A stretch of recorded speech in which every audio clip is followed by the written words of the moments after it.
thank you very much. It's nice to see so many people here tonight, and I just want to follow up on what Adam had to say about gratitude. You know, they say gratitude is the greatest of all virtues.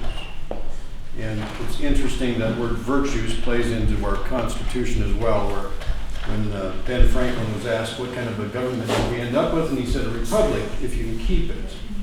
And if you've read that book by Eric Metaxas, it's a great book.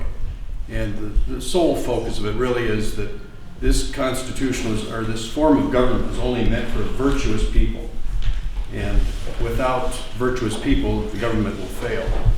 And sadly, that's kind of where we're at these days. We're almost going off a cliff with the lack of virtue. And you can see that in the news, you can see that in the response of people when there's ever any kind of a event that comes up where they're seeking their own self-interest. It's not a virtuous country in a lot of ways, but there's still this remnant of people that we rely on.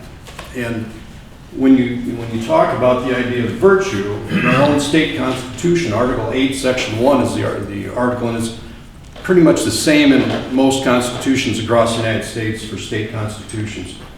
Our Article 8, Section 1 says this: the stability of a republican form of government, depending upon the morality and intelligence of the people, it shall be the duty of the legislature to establish a standard and uniform system of education open to the public.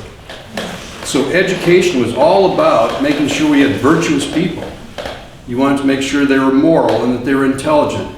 And if they're moral and intelligent, then they'd be able to read and discern the news of the day and actually vote for the right people to be their elected representatives.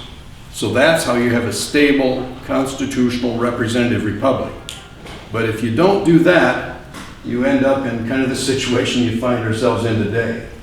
So that's unfortunately about where we're at, where we don't necessarily elect the right people at the right times to fill the right roles.